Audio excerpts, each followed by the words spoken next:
국회는 오늘 방송 장악 부역자 이진숙을 국민의 이름으로 탄핵합니다. 부패비리 혐의자 이진숙 임명 강행부터가 이미 원천 무효입니다.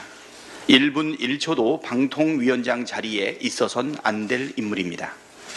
탄핵과 함께 즉각적 사법 처리로 국민을 우롱한 죄를 엄히 물어야 합니다. 모든 사태의 최종 책임은 윤석열 대통령에게 있습니다. 대통령은 공영방송 강탈을 위해 이동관과 김홍일, 이진숙을 차례로 앞세워 국민을 상대로 한 가미카제식 인사 테러를 자행했습니다. 위법적인 방통위 2인 체제 역시 대통령의 광기 어린 작품입니다. 이들 모두가 명백한 헌법 위반이자 중대한 법률 위반입니다. 국민과 국회, 역사가 그에 따른 책임을 반드시 묻게 될 것입니다. 새로 선임된 KBS와 박무진 이사들도 경거망동하지 말기를 바랍니다.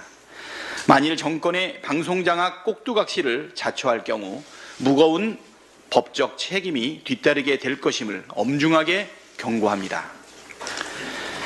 대통령이 방송장악에 정신 팔린 사이 국가기강이 완전히 무너졌습니다.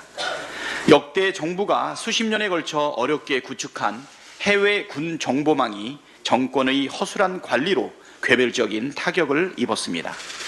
게다가 핵심 정보가 다 빠져나간 사실을 알고도 군 정보기관은 수수방관을 하다가 언론 보도 후에야 부산을 떨었다고 합니다. 입으로는 힘에 의한 평화 운운하며 큰소리치더니 제대로 하는 것 없이 정만 이롭게 하는 이적 정권입니다. 나사가 빠진 곳이 한둘이 아닙니다. 대통령실이 도감청에 무방비로 뚫리고 대통령은 보안의식도 없이 개인 휴대폰을 무시로 사용해온 사실이 들통났습니다. 윗물이 이 모양이니 아랫물이라고 깨끗할 리 없습니다. 대통령실 직원들은 성추행과 음주 운전을 저지르고 임성근 같은 작자는 뻔뻔하게 명예전역을 신청하는 지경에 이르렀습니다.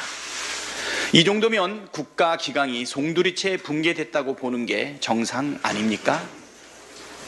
상황이 이런데도 이 정권은 전 정권 탓, 야당 탓만 하고 있습니다. 양심이 없는 겁니까? 아니면 정상적 사고 자체를 못하는 겁니까? 대통령이 정신을 차리지 않으면 지금의 위기는 시작에 불과합니다.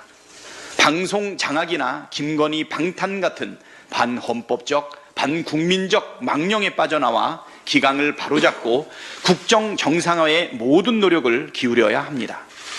특히 1년의 국가기강 실종 사태에 대해 국민께 100배 사죄하고 관련 책임자 전원을 엄중하게 문책해야 할 것입니다. 만일 국가를 정상적으로 운영할 자신이 없으면 당장이라도 정권을 반납하십시오. 그게 주권자에 대한 최소한의 예의입니다. 묻지마 반대로는 민생 경제를 살릴 수 없습니다. 국민의힘이 어제 본회의에 상정된 민생회복지원특별법에 아무 대안도 제시하지 않으면서 또다시 발목을 잡고 있습니다. 현재 민생경제는 어렵다는 말이 사치일 정도로 비상 상황입니다. 살림살이 형편을 잘 보여주는 소매 판매의 경우 글로벌 금융위기인 2009년 1분기 이후 최대폭으로 감소했을 정도입니다. 티몬 위메프 사태의 파장 또한 갈수록 커지고 있습니다. 하반기 소비 위축과 경기 침체 가속화 가능성이 어느 때보다 큽니다. 이렇게 민생 경제가 벼랑으로 내몰리고 있는데도 이 정권은 그저 부자 감세만 주구장창 고집하고 있으니 국민들 속이 까맣게 타들어갑니다. 야당의 제안은 무조건 반대부터 하고 보는 정부와 여당의 청개구리 심보가 민생 고통을 가중하고 있습니다. 민주당은 민생 경제의 심장이 다시 고동칠 수 있도록 민생회복지원 특별법 처리에 만전을 기하겠습니다. 민생 경제를 살리는 일조차 거부권으로 막아서는 패착을 대통령이 두지 않기를 바랍니다. 민생을 망친 대통령에겐 그럴 자격도 권리도 없음을 명심하십시오.